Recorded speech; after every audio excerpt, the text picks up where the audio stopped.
Mwaramutse mwiriwe muraho bitewe n'aho muherereye, hari abatubonye ari ubwa mbere, hari abageze ari ubwa mbere aha ngaha, hari abaturebye ari mu gitondo, abandi ari nimugoroba bitewe n'uko isi nyine niko imeze,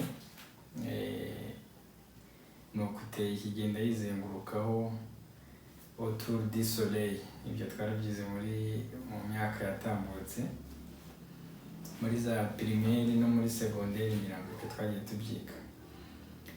Tubahe ikaze rero mwese aho muherereye, tugarutse mu gice cya kabiri igitabo twanditse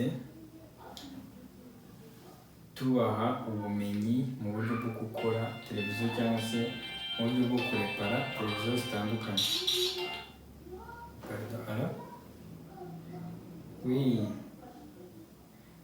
Hari umuntu utuye hariya mu Karumuna, niba ari mu Karumuna by'i Bugesera, afite televiziyo ya 75, twashyizemo ngo ikirahure n'ikarita, none telekomande ntiri gukora.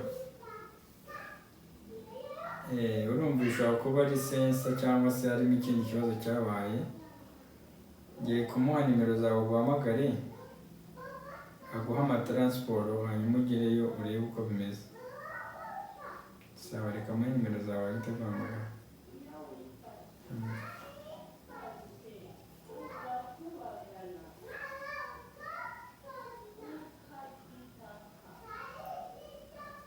Murihangana gatoya mfashe uyu muntu.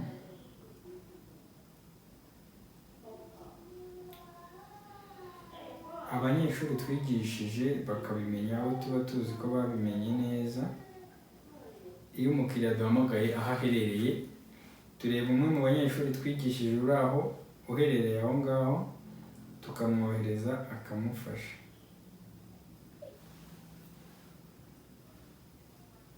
Uyu rero nawe aherereye muri kariya gace ka werekeza i Bugesera uvuye muri Kicukiro. Afite televiziyo yagize ikibazo, mwoherereje umukiriya namwe umutekinisiye uhaherereye uri muri icyo gice kugira ngo agende amurebere tumenye ibyo ari byo.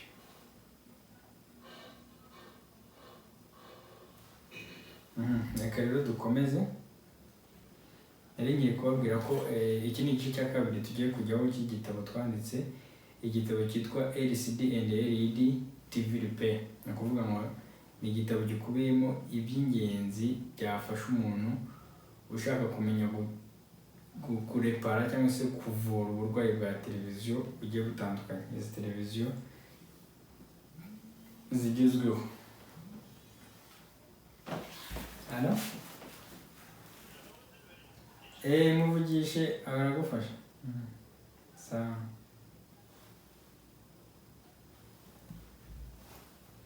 Ku bantu bifuza kumenya neza kurepara televiziyo izi zigezweho, iki gitabo cyabafasha.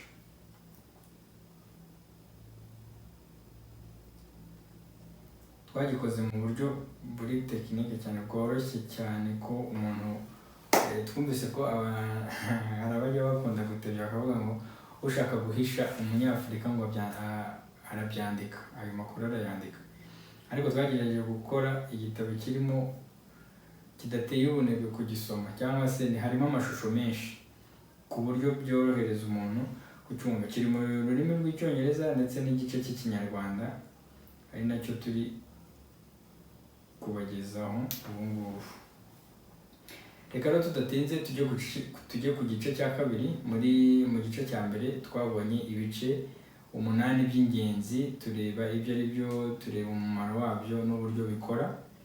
Mu gice cya kabiri rero tugiye kureba, muri iki gice cya kabiri tugiye kurebera hamwe ibikoresho dukenera mu gihe tugiye gukora televiziyo. Iyo ugiye gukora televiziyo ni ibihe bikoresho ukenera, ndetse ibyo bikoresho bimara iki cyangwa se bikora gute. Igikoresho cya mbere rero, cyangwa se ikintu cya mbere mu gihe ugiye gukora televiziyo ukenera, mu gihe tugiye gukora televiziyo dukenera ameza cyangwa se ameza workspace, aho ugomba gukorera nyine televiziyo. Mu gihe tugiye gukora televiziyo tugomba kubanza gutegura aho tuyikorera, ni ukuvuga ameza ugomba kuyategura ukayakorera isuku, ukareba ko nta kintu gishobora kwangiza televiziyo yawe. Ni ukuvuga ngo workspace cyangwa se ahantu ugiye gukorera televiziyo ugomba kuhategura neza, ukareba ko nta kintu gishobora kubangamira televiziyo, kandi ukareba ko iyo meza ihagije nyine ingana na televiziyo. Nimba ari televiziyo ntoya n'iyo espace wenda yaba ntoya, ariko niba ugiye gukora televiziyo nini ntago reka wenda mbaye nk'urugero. Murabona nk'iyi televiziyo dufite ahangaha ukuntu ingana. Iyi ni puse 55. Urabona aka kameza twayishyiraho, tuyishyizeho yarenga, ni ukuvuga ngo ntago twayishyiraho ngo bigire gute ngo bikunde. Tugomba kuyishyira ahantu hagutse neza, ahantu hameze neza. Nka televiziyo ingana nk'iyi tuberetse igomba kujya ahantu hanini nyine naho hangana nayo, ku buryo nta gice kiri busaguke. Kuko ushobora gusagura igice ugasanga ikirahure kiramenetse, kandi ikirahure twarabibonye hejuru muri iki gitabo ko ni cyo gifite agaciro kanini kuri televiziyo. Ameza agomba kuba ari manini yisanzuye, ni ukuvuga ko ameza agomba kuba aruta televiziyo. Igihe ameza agomba kuba aruta televiziyo igiye gukorerwaho, ku buryo televiziyo ijya ku meza hagasigara umwanya wo gushyiraho ibikoresho n'ibindi bifungurwa kuri televiziyo. Ni ukuvuga ngo televiziyo igomba kujya ku meza iyiruta, ameza aruta iyo televiziyo, ku buryo ubona aho ushyira ibikoresho n'ibyo uri gufungura kuri televiziyo. Ikindi wirinda ni ugushyira akavuyo ku meza ugiye gukoreraho ibikoresho. Ugomba kubishyiraho neza bitajagaraye kugira ngo ubashe gukora neza. Ni ukuvuga urabona nk'urugero ahangaha, urabona ko iyi meza ifite isuku pe. Ikintu wakorera ahangaha kubera uburyo waba wisanzuyemo byonyine byatuma n'akazi kagenda neza. Burya iyo ibintu bijagaraye bijagarika no mu mutwe, bigatuma udatekereza neza, cyangwa se ibyo ukora nyine ukabikorana akajagari nk'uko uri kumwe nako. Ni ukuvuga rero mu gihe ugiye gukora televiziyo ugomba kuba ufite igikoresho cya mbere ari workspace, cyangwa se umwanya wo gukorera, cyangwa se ameza. Kondisiyo ni uko ayo meza agomba kuba aruta cyane iyo televiziyo igiye gukorerwaho. Iyindi kondisiyo ni uko ayo meza agomba kuba atunganyije, atajagaraye, kuko najagarara nawe azakujagaraza, atume gukora ibintu bitari professional, kandi mwebwe turifuza ko muba abatekinisiye bari professional. Nk'urugero, reba nk'iyi meza uburyo ijagarayemo. Ibi bintu byose kubizanamo nk'iyindi televiziyo, ni ukuvuga wenda tuvuge ufite imeza imeze gutya, haje indi televiziyo ugiye kuyifungura, wenda ni televiziyo itari nini, ubonye hano yahakwirwa, ibi bintu ugahita ubisunika hirya gato ugahita uhambura indi televiziyo. Ibi bintu ntabwo byatuma ukora televiziyo utuje ubwabyo. Ibi ngibi byatuma iyo televiziyo idakira, kandi byari ibintu byoroshye. Ariko nufata televiziyo yawe ukayihamburira ahantu nk'aha ngaha, urabona haratekanye, hari isuku, byonyine n'uburyo uzabitwaramo bizagenda neza. Ni ukuvuga rero igikoresho cya mbere, cyangwa se tools ya mbere tubonye ko ari workspace, cyangwa se imeza, cyangwa se aho gukorera televiziyo yawe. Igikoresho cya kabiri ni screwdriver cyangwa se tournevis. Tournevis ni igikoresho cy'ingenzi cyane mu gukora televiziyo, kuko nicyo twifashisha mu gufungura amavisi aba afunze televiziyo.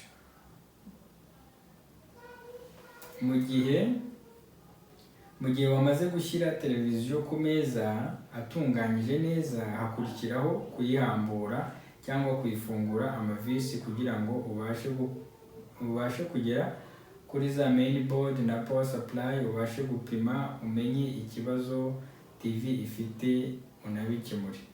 Ni ukuvuga ngo tournevis ni ingenzi cyane mu gihe twamaze gutegura imeza televiziyo tukayishyiraho iri safe. Ikiba gikurikiye ni ugufungura. Ufunguza iki rero? Ni ukuvuga ufunguza tournevis, kandi ugomba gufunguza tournevis ihura n'ayo mavisi. Nimba ari amavisi mato ufunguza tournevis bifitinga, tournevis ntoya. Nimba ari manini koresha tournevis nini. Ikindi ni ibijyanye n'ubwoko bw'amavisi. Nimba ari amavisi ari flat cyangwa se ari plat urakoresha tournevis ya plat. Nimba ari star urakoresha tournevis ya star. Ni ukuvuga ngo buri bwoko ntabwo ugomba guhatiriza. Nuhatiriza ushobora guponyora vis ku buryo kuyifungura bishobora kukunanira ukoresheje types ya tournevis itariyo. Tournevis rero nayo ni iki? Ni ingenzi. Ubu ni ubwoko bw'amatournevis.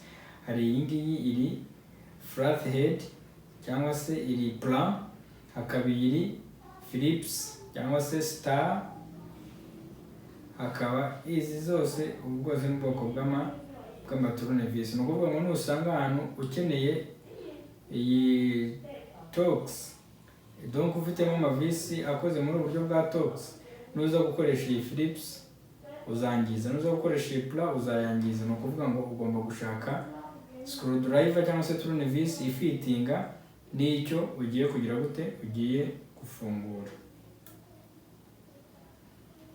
Plastic opener tool. Iki ni kimwe mu bikoresho dukenera mu gihe tugiye gukora televiziyo. Tugikoresha mu gufungura amateleviziyo afungishwa amakare cyangwa se rods. Cyane cyane tuzifashisha mu gufungura televiziyo za Samsung. Aka kantu tukita plastic opener. Uko niko gateye nyine. Aha ku mutwe waho haba ari hatoya ku buryo habasha kwinjiramo. Urabona wenda ahangaha ni urugero, izi televiziyo nizo dukunda kubona cyane zifite amakare. Baba barasize akenge iyi opener yinjiramo, warangiza ukegura hanyuma ukagenda uzengurutsaho akangaka kagafungura televiziyo neza cyane. Aka nako ni ubwoko bwa opener ko gafungura televiziyo zidakoresha amavisi, zikoresha amalocks cyangwa se amakare. By'umwihariko ni Samsung TV.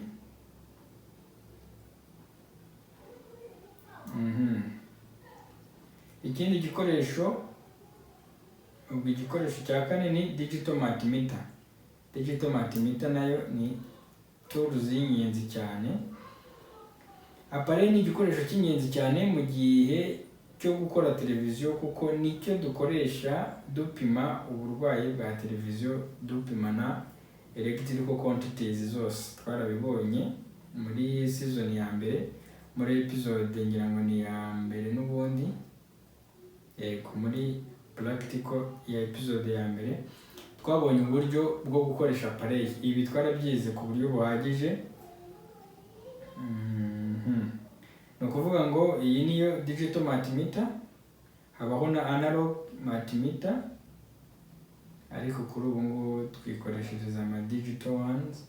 Digital multimeter rero iba ifite screen displaying digital numbers, digital quantities za quantities wari uri gupima. Ibyo wari uri gupima iguha resultat muri digital numbers. Iyi tuyita pointer. Aka niko tugenda tuzengurutsa duselectinga aho dushaka. Nimba tugiye gupima voltage AC, nimba tugiye gupima voltage DC, ibyo tugiye gupima byose aka niko twifashisha duselectinga aho dushaka. Izi tuzita probes cyangwa se cordon. Iyi ni negative, iyi y'umukara, hanyuma ikaba positive. Hanyuma ahangaha twashyira tugiye gupima iki? Tugiye gupima current cyangwa se ampere. Aka sindi bugatindeho cyane, narakabigishije muri season ya mbere. Ku batarabonye iyo video mugende muyirebe, birasobanutse cyane. How to measure AC and DC current. We have to connect the multimeter in series. Yes, in series with the component. Ubu ngubu ni uburyo bwo gupima current yo muri circuit. ni ukuvuga ngo dukora appareil yacu tugira series muri first of all ahangaha urabanza ugashyira common cyangwa se iyi negative probes aho igomba kuba iri, hanyuma ugafata iyi positive cordon cyangwa se positive probe ukayishyira muri ampere. Mu gihe ugiye gupima current ushyira muri ampere, warangiza uburyo bwo gupima ushyira iyi component iyi appareil ushyira muri series muri iyo circuit ushaka gupima. We have to create a break from one end of the component circuit. Ibyo ngibyo nibyo nari maze kuvuga. Ferrous solder, iki ni igikoresho cya gatanu cyangwa se soldering iron. Ferrous solder ni igikoresho twifashisha mu gihe tugiye gusudira muri electronics. Ikoze ku buryo ishyuha, wafata urusinga ukaruhuza na sudire igahita ishonga ikazifatanya. Iyo niyo twita ferrous solder. Iyi ni sudire cyangwa se soldering wire cyangwa se ton. Uyu ni umutwe wa ferrous solder. Ni ukuvuga ngo iyi ngiyi ibicometse mu mashanyarazi yarangiza igaproducing ubushyuhe kuri iyi head yayo, hanyuma iyo ishyizeho inote cyangwa isi soldering wire ihita ishonga cyangwa se ihita yenga. Mu gihe rero wahuje insinga ebyiri zihita zifatana. Uyu ni umutwe wa ferrous solder.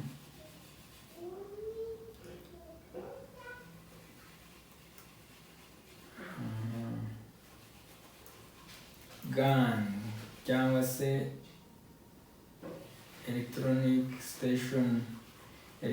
soldering and desoldering gun. GAN ni igikoresho cyifashishwa cyane muri electronic repair, by'umwihariko mu gukora televiziyo. Yifashishwa mu gukora televiziyo, yifashishwa mu gusohora umwuka ushyushye ikayaza sudire, ukabasha gukura ipiyese ukabasha no kuyitera ahandi. Ni ukuvuga ngo iyi gun ikintu idufasha, aha hasohokamo umwuka ushyushye, hano hasohokamo umwuka ushyushye ukaba wabasha kuwongera cyangwa kuwugabanya. Aka ngaka ni akazamura temperature cyangwa se ubushyuhe, aka ni akawugabanya. Iyi ni main switch yayo. Iyo biri hano muri 0 biba bijimije, washyira hano muri 1 bikaba byakije. Iyi rero isohora umwuka ushyushye. Utu ni utwo ufungaho iyo ushaka ko hasohoka umwuka mwinshi kuri na runini cyangwa ntoya cyangwa gato cyane, bitewe n'umwuka ushaka gusohoka, bitewe n'agapiyesi ugiye gukura. Wifungaho kamwe ushaka hano ku mutwe kuri head kuri head y'ino gun. Izi ngizi ni tweezer cyangwa se pincette. Izi ngizi tuzifashisha dufata akantu twamaze kugira gute, akantu twamaze kuyaza. Iyo uyu mwuka ushyushye ukagiyeho ukarayaga, then tukagaterura dukoresheje izi tweezer.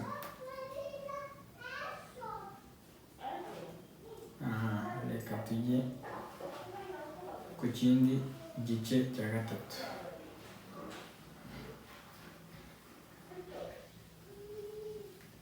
Muri iki gice cya gatatu, mbere yuko tujya wenda ku gice cya gatatu, bimwe mu bikoresho dukenera kugira ngo dukore televiziyo turabiberetse.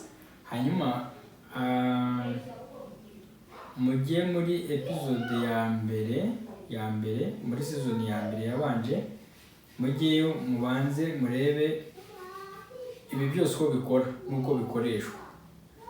Ndetse ngira ngo muri video yo muri episode ya mbere twashyizemo n'ibindi byinshi bitandukanye, aho twashyizemo za electric cutter, twashyizemo byinshi bitandukanye. Mugende murebe iyo video muraza gusobanukirwa uburyo bikora, ariko by'umwihariko hano mu gitabo twashyizemo ibi ngibi gusa tubereka iby'ingenzi wakenera ndetse n'uburyo wabitwaramo kugira ngo ukore televiziyo ikire kandi iba ifite ubuzima buzima.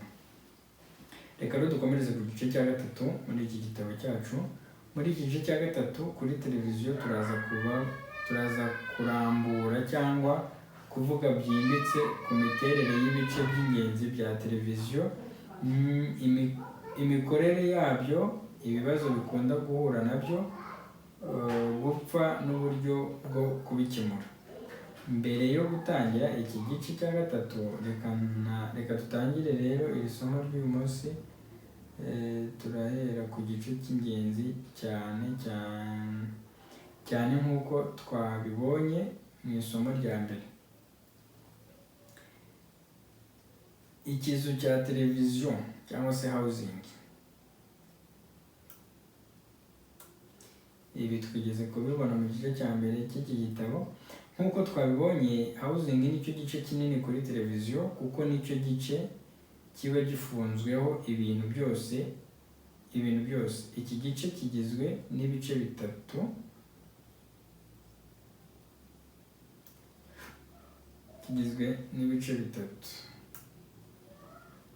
Igice cya mbere ni frame, igice cya kabiri ni body, igice cya gatatu ni back cover. Iyo ngiyo niyo twita housing. Igice cya mbere ni TV frame, ni agace gafata ikirahure, ni agace gafata housing. TV body ni igice kinini kiryamaho ikirahure screen, kikanafungwaho amatara n'amakarita. Sibyo? Noneho TV body yo ni igice gifungwaho amatara, kikafungwaho kikaryamaho ikirahure, hanyuma kikanafungwaho amakarita.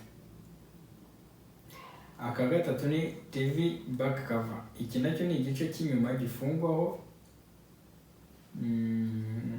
gifungwaho kikanatwikira amakarita, kinafungwaho amaguru cyangwa stand. Utu duce rero twose ntabwo duteye kimwe, birumvikana bitewe n'imiterere cyangwa se design y'uruganda. Hari izigira frame, hakaba n'izitayigira zitwa frameless, biterwa n'uko yakozwe. Hari televiziyo ziba zifite frame n'iziba zidafite frame. Haya yindi naberetse hariya mwabonye ko iri frameless, kari aka part nta kaba kariho. Zose hano turazibereka mu gice cya TV housing, nk'uko twabonye ko ari cyo gice kinini kuri TV, ariko nta bibazo byinshi gikunda guhura nabyo. Bimwe mu bibazo kigira ni nko kuba TV yakwikubita hasi, housing igahombana cyangwa ikideforma cyangwa ikameneka, ariko ubundi nta bibazo byinshi iki gice cya housing body gikunda guhura nabyo. Uko ibyo bibazo rero bike gihura nabyo bikemuka, hari ukwideforma, kuba cyameneka. Uko ibyo bibazo rero bikemuka, mu gihe yahombanye wifashisha udukoresho twabigenewe, ukayishyira ahantu heza, ukayigorora neza witonze. Ibi bice bigize housing byose turaza kubibereka bitandukanye mu miterere,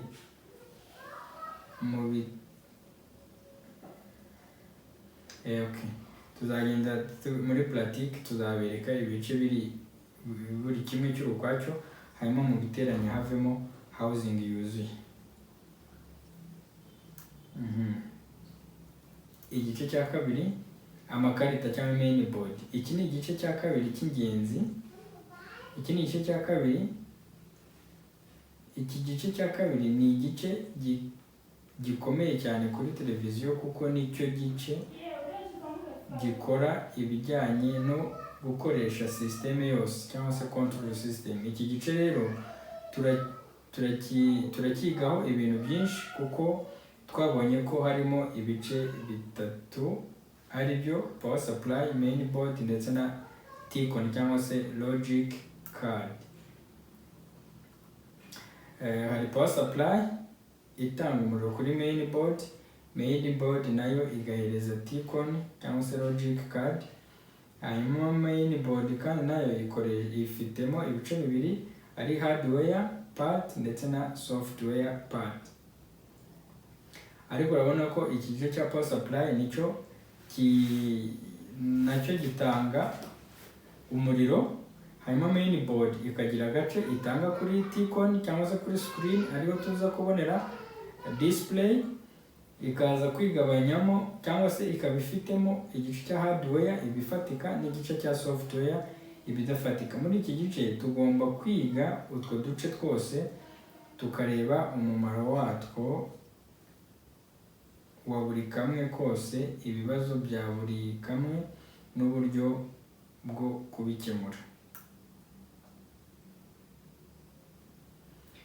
Power supply, reka duhere kuri power supply. Power supply nk'uko mubyumva kandi bigaragara mu gishushanyo block diagram, power supply ni igice gitanga imiriro voltage itandukanye, kikayitanga ku bice byose bya TV. Mu bisanzwe mu masomo twabonye mbere kuri televiziyo, kuri Ishuri TV, twababwiye ko ibikoresho bya electronics bikoresha umuriro wa DC, cyangwa se direct current. Ni ukuvuga rero televiziyo nayo ni electronic device, bivuze ko ikoresha umuriro wa DC. Power supply ya TV icya mbere ishinzwe ni ugufata umuriro wa AC ikawuhinduramo DC, kuko TV ariwo umuriro ikeneye. Ubwo twumvise ko umumaro wa mbere wa power supply ni uguhindura AC muri DC ikoresheje iki cyitwa rectifier. Ukuvuga power supply ifitemo icyo gice kigomba guhita gihindura, tugicomeka igomba guhita ifata ya AC ikayihinduramo DC mbere na mbere, wo mumaro wayo wa mbere. Iyo imaze gukora umurimo wa DC, iyo imaze gukora umuriro wa DC, ikora akandi kazi ko gutunganya neza, ikawugabanya mu uduce dutandukanye kugira ngo itwohereze mu bice bitandukanye bya motherboard. Turaza kugenda twifashisha ama power supply atandukanye, nka power supply ya LG ndetse na power supply ya Samsung na power supply universal. Aha turaza kureba mu gihe power supply ya LG yawe igize ikibazo, turebe uko wakimenya n'uburyo wagikemura, cyane ko biba bishoboka ko twanayisimbuza power supply ya universal. Agace kandi ni mainboards cyangwa se amakarita. Reka dutangire ikindi gice cy'ingenzi cyane nacyo mainboard. Carte mère ni iki gice nicyo gice gikorerwamo byose bijyanye na settings control. Niwo twagereranya n'umutima wa televiziyo. Reka duhere ku gice cyayo cya hardware cyangwa igice cyayo gifatika. Motherboard yakira DC voltage ziturutse kuri power supply, nayo ikagabanyamo indi miriro DC itandukanye, ikayohereza mu bice byayo bitandukanye kugira ngo byose bikore. Iki gice cya mainboard cyangwa motherboard kigira ibice bitatu by'ingenzi. Hari processor cyangwa se processing part, na EEPROM, ndetse ibi tubishyira hamwe. Hakaza igice cya displaying parts, hakaza igice cya amplification cyangwa se amplifier part, hakaza n'igice cya output port and input port. Ibice byose bikora imirimo ikomeye y'ingenzi kugira ngo televiziyo ibashe gukora.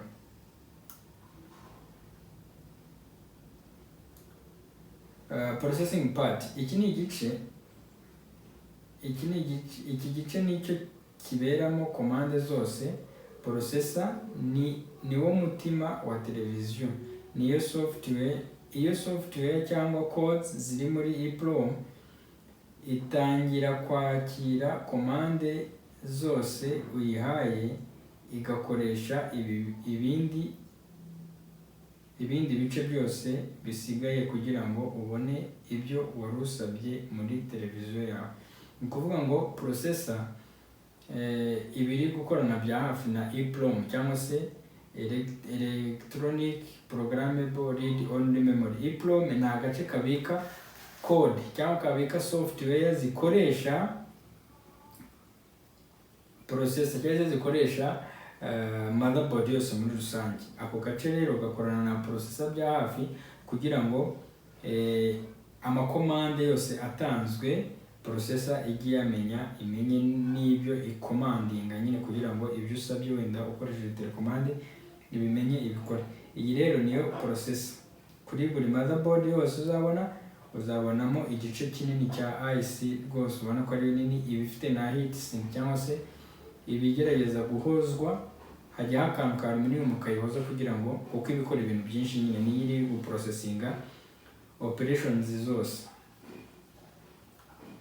Iyi rero niyo processor kuri motherboard, muzagenda mubibona. Urugero, urashaka kureba kuri HDMI ports, iyo ufashe telecommande ugakanda source button, processor ihita yumva ko ushaka kureba list y'amaports, igasaba screen kuzi displaying, warangiza ugahitamo iyo ushaka. HDMI processor niyo itanga komande ku gice icyo ari cyo cyose. Aha rwari urugero, ni ukuvuga ngo iyo ufashe telecommande yawe ugakanda kuri source, itukuzanira list y'amasource yose ari muri iyo televiziyo yawe. Ibyo bikorwa na processor. Noneho uhita umanuka ukavuga okay, ndashaka kujya kuri HDMI, ndashaka kujya kuri USB, ndashaka kujya ibyo ushaka gukora byose. Processor niyo bira byose biri kubigira gute, kubi controlling. Igice cya kabiri ni displaying part. Displaying part, iki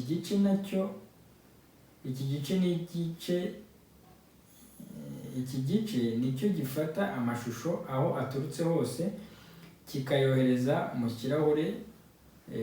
Iki gice kandi nicyo gice tuzasangaho DC voltage zo kugaburira ikirahure. Murabyumvise, agace ka displaying parts niko gace gatanga ya mashusho, cyangwa se niko gace ikarita ihuriraho n'ikirahure cyangwa se na tikoni, niho amashusho ava, niho output cyangwa se niho ibyo twari dukeneye nk'amashusho niho bigaragarira kuri displaying parts. Tugakoresha imigozi itandukanye, LVDS cyangwa se FFS cable, tujya kuri tikoni cyangwa tujya ku kirahure. Urugero, iyo wakije televiziyo ugafata telecommande ugashyira kuri USB port, mu gihe ushaka kureba amashusho ari kuri flash, USB processor isaba USB port kugaragaza amashusho, akaza kuri cya gice cya display, maze akoherezwa muri screen cyangwa mu kirahure. Ibi nibyo twari tumaze kuvuga. Ni ukuvuga ngo ukoresha telecommande yawe ugakanda wenda ugashyiraho flash ugaplayinga video, display processor izabiprocessing ibyo bintu, ya mashusho yawe ivuge ngo izo information zijya kuri display, hanyuma display izitambutse nyine mu kirahure ubashe kubona ibyo ushaka, ariko still byose urumva ko biri gukorwa n'iki, na processor. Iki gice rero cya displaying part nicyo gice noneho ya mashusho, bya bintu motherboard imaze gukora, bya bintu processor imaze gukora byose, niho ibishyira kugira ngo bize kugaragarira hehe, bize kugaragarira ku kirahure. Amashusho ava kuri iki gice gitwara amashusho ava kuri iki gice atwarwa n'umugozi witwa LVDS. Ni ukuvuga ngo amashusho ava kuri iki gice cya displaying part atwarwa n'uyu mugozi witwa LVDS ndetse n'uwitwa FFC cable.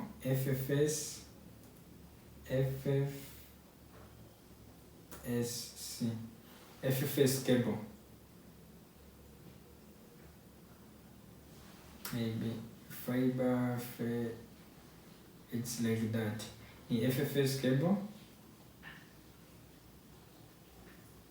Harimo ka S.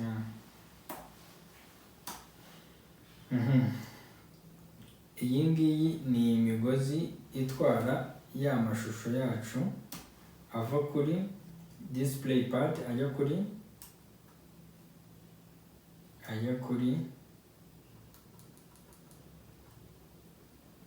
screen.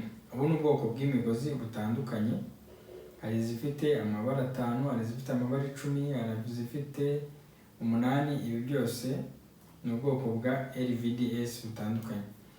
Iyi migozi iba igomba kujyana n'ubwoko bw'ikirahure. Uyu mugozi uba ufite ibice bibiri, hari igice gitwara DC voltage, hari n'igice gitwara amashusho. Iyi migozi kandi inatandukanywa n'ibyo twita resolutions cyangwa ubushobozi bw'ikirahure n'ingano yacyo. Hari igira igice gitwara amashusho kiba gifite udusinga dutwara amabara 5, hakaba n'izigira udusinga dutwara amashusho 10. Iki gice gitukura, utu dusinga dutukura, utu ni udutwara voltage cyangwa se VCC. Hanyuma utu ngutu ni udutwara amashusho. Utu tuzinganye ubururu umweru, umukara wo ni ground, umutuku ni VCC. Hanyuma ni ukuvuga ngo ikindi tubonye ni uko ifite utu dusinga dutwara amashusho 5, tubiri nyine ni 5 pairs cyangwa se tubiri tuba tuzinganye.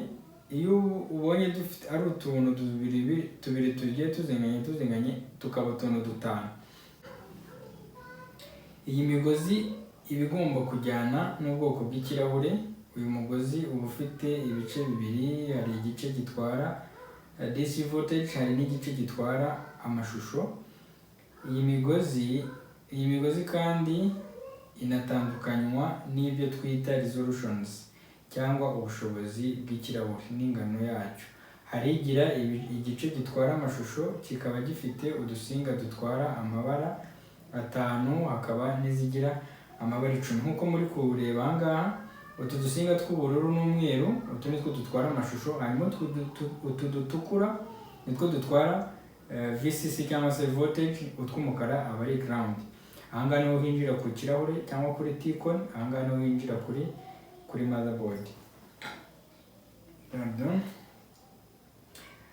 Umugozi ugira udusinga 5 dutwara amashusho y'ikirahure.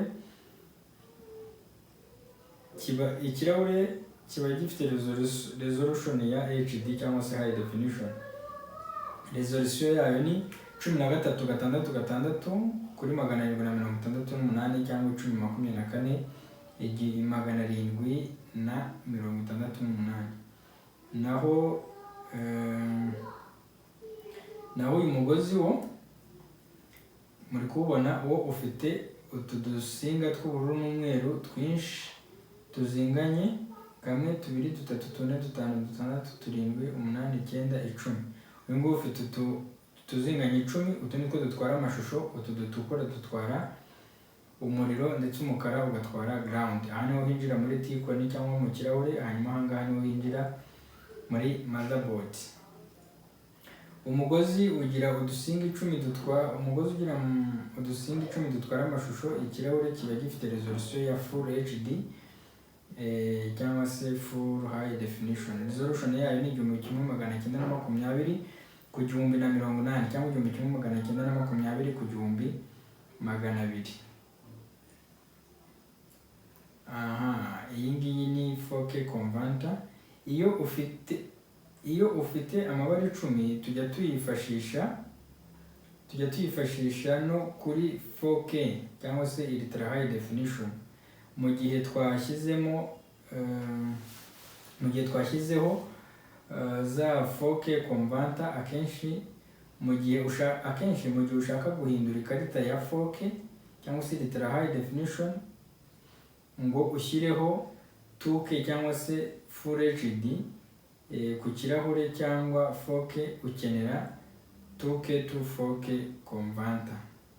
Ni ukuvuga iyi migozi y'amabara 10 yo tujya tuyifashisha no ku birahure bya 4K ariko mu gihe twashyizemo 4K converter, sibyo?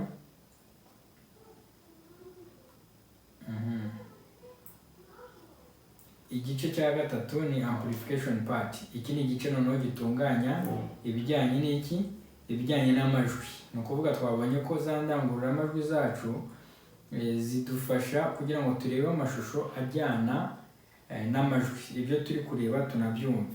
Igice rero gitunganya ibyo ngibyo nicyo twita amplification part. Iki ni igice n'ubundi gikorana na processor.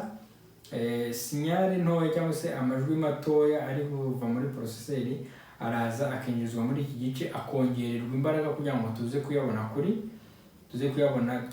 kuyumva kuri speaker zacu cyangwa se ku ndangururamajwi zacu. Ikindi, iki gice nicyo gihuzwa n'ubundi na processor kugira ngo tujye dutanga command ngo turashaka kuzamura volume izamuke cyangwa turashaka kuyimanura imanuke, ndetse n'ibindi bijyanye no kuyiryoshya, kongera base, kugabanya base, things like that. Iki ni igice gikora akazi gakomeye ko kuzamura amajwi kugira ngo amashusho tureba tuze no kumva amajwi yayo, kandi avuga cyane. Iyo ufashe telecommande ukongera volume, ibi nibyo namaze kuvugaho. Iyo ufashe telecommande ukongera volume, processor yohereza amakuru kuri iki gice cya amplification cyangwa se kuri iki gice cyongera amashusho kugira ngo yongere volume, cyangwa iyo ugabanyije iki gice niho iby'amajwi bibera, bigira gute bibera, hanyuma amajwi akoherezwa muri speaker tukabasha kuyumva. Iki gice gishobora gupfa, igice cya amplification gishobora gupfa kigasimbuzwa ikindi, cyangwa ikiri hanze, cyangwa ugasimbuza iyari irimo, ugasimbuza agace ka ampli kari karimo. Izi ni universal amplifiers. Utu ni uduce twa amplifier uba ushobora gusimbuza mu gihe akampli kawe kahiye cyangwa kangiritse, uba ushobora kwifashisha utu turi universal kugira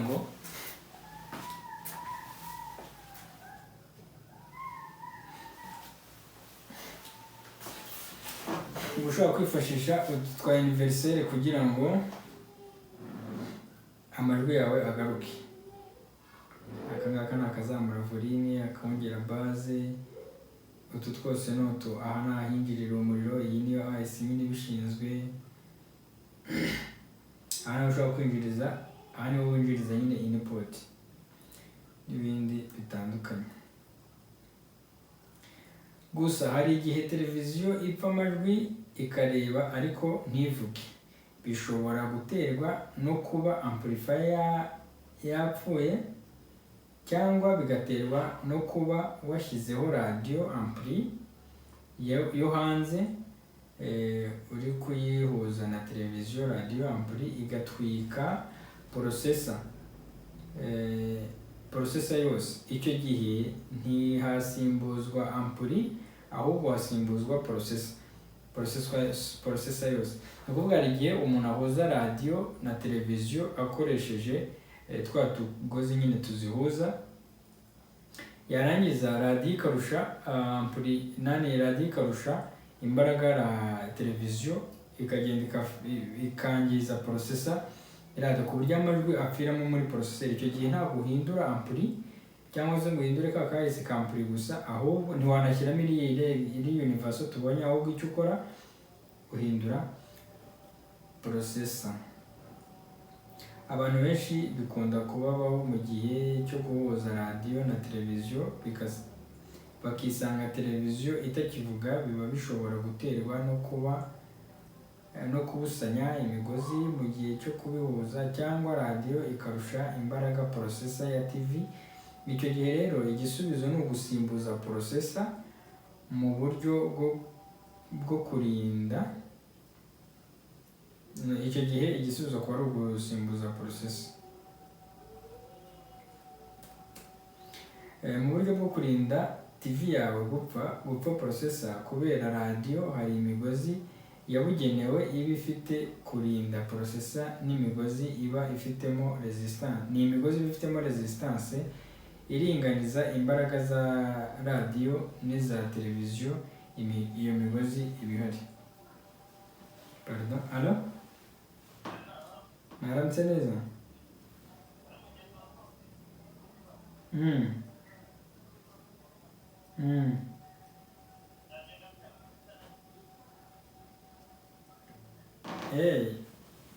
Yaza tukayimuha nta kibazo. Asabwa kwishyura ibihumbi 30 ku kwezi.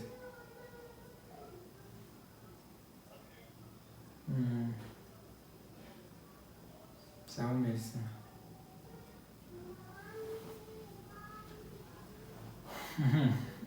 Ikindi gice ni parts of input and output. Iki nacyo ni igice cy'ingenzi cyane, ariko mbere yo kukivugaho reka tubanze dukore urutonde rwazo. Input ports are HDMI, radio frequency, VGA, USB ndetse na AV. Izi ni input. Hanyuma output ports hari audio output, ni imwe yonyine, akenshi nizo dusanga kuri motherboard z'amateleviziyo.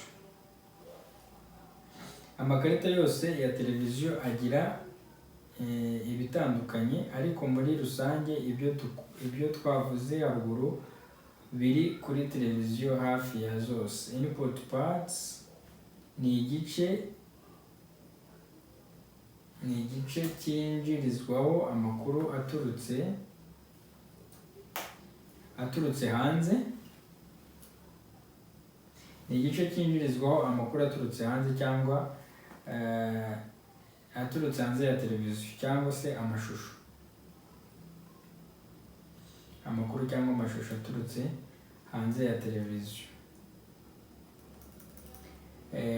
High definition media interface, aha niho tunyuza decoder dushaka kureba amashusho avuye muri dekoderi nka Canal, StarTime, DSTV, Combo n'izindi. Ni ukuvuga ko amashusho yinjizwa muri TV anyuze muri HDMI, ariko ari aya dekoderi. Dekoderi ni device ifite amashusho yayo ivana aho iyavana ikayinjiza muri televiziyo ukabasha kuyareba. Decoder ni device ifite amashusho ariko ntabwo ifite display part. Icyo gihe iyo inyujije muri HDMI yifashisha iyo HDMI nyine ikagenda ikagira gute, ikaya displayinga. Ushobora gushyiraho computer, playstations n'izindi devices ziturutse ku ruhande, ushobora kuzinyuza muri HDMI ukareba ibyo ushaka. Radio frequency, iki ni igice cyinjiraho amashusho avuye kuri antenne yakira kuri receiver antena. Amashene ya local y'ubuntu cyangwa se amashene y'ubuntu. Iyo ufashe televiziyo ukashyira antenne kuri iyi port ya radio frequency, amashusho ahita ava muri antenne, ya makuru avuye muri antenne ahita aza akinjira muri televiziyo yawe akaba displayed. VGH, muri iki gice niho hanyuzwa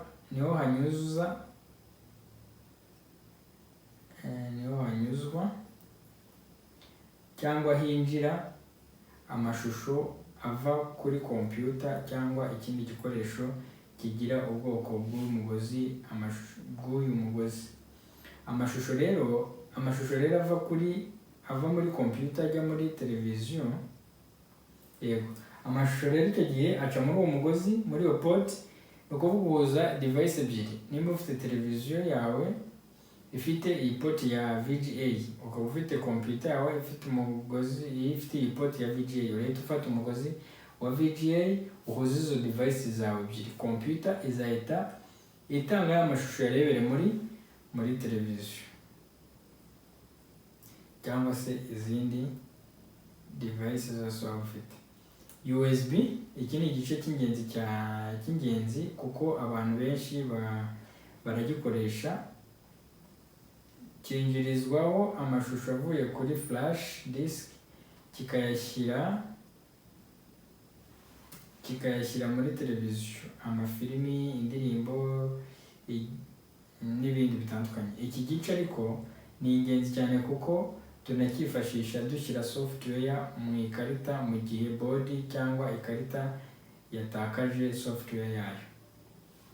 Umva ko no mu batekinisiye turacyifashisha cyane mu bitandukanye. Iki gice nacyo cya AV cyangwa se analog video, iki gice nacyo ni ingenzi cyane kuko kinyuzwamo amajwi n'amashusho biva muri decoder cyangwa lecteur bijya muri televiziyo bikoresheje uyu mugozi witiriwe banana, umugozi ufite utubara dutatu, blue, hari yellow, akaba red na white, umuhondo, umutuku n'umweru. Uwo mugozi witwa banana, ufite utubara dutatu, umweru, umutuku n'umuhondo. Hanyuma iki gice cya output part ni igice gifata ibiri muri televiziyo kikabyohereza hanze ya televiziyo mu bindi bikoresho. Aha twabonye ko harimo audio out, niyo ni ukuvuga ngo output ports, noneho ni za port zifata ibintu biri muri televiziyo kikabisohoramo kibishyira mu bindi bikoresho. Urugero twabonye ko amateleviziyo menshi aba afite audio out. Ubu ushobora amajwi wari uri kumva muri radio muri televiziyo ukayasohora ukajya kumvira muri radio. Audio output, iyi port ifata amajwi yo muri TV. Ibi ngibi nibimaze kuvuga, amajwi yo muri TV yakozwe na amplification part twabonye, kikayohereza muri radio yo hanze cyangwa muri amplifier yo hanze. Iki gice rero twabonye ko kiba gishobora gutera ikibazo kuri processor mu gihe gicometswe nabi cyangwa mu gihe ampli irushije imbaraga processor ya televiziyo. Audio output, iki ni igice cy'ingenzi. Ibi ni byo maze kuvuga hejuru. Iki ni igice cy'ingenzi. Iki ni igice cy'ingenzi cyane mu gihe ushaka gusohora amajwi ya televiziyo ngo asohokere muri radio amplifier. Hari imigozi yabugenewe yinjiramo ikabasha guhuza televiziyo na radio. Reka mbashimire mwese tubanye muri iki gice cya kabiri. Turaza gukomeza turebere hamwe n'ibindi bice. Tubonye ibice bitandukanye muri iki gice cya kabiri n'icya gatatu dukoze muri iyi episode.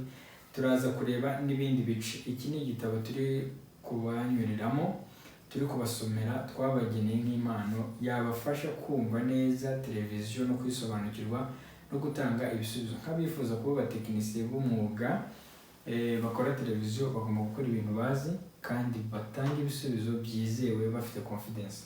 Reka mbashimire rero, turaza kugaruka tureba n'ibindi bice bitandukanye. Ntimujye kure. Reka mbibutse abatarakora subscribe muyikore kugira ngo amasomo n'ibiganiro tubagezaho, aya masomo by'umwihariko twabageneye nk'impano nk'urubyiruko rubasha kumva ururimi dukoresha, abagerero ku gihe kandi uru rugendo tuzarugendane muhinduka abatekinisiye twifuza, batanga ibisubizo muri sosiyete, badateza ibibazo muri sosiyete. Murakoze, mugire amahoro.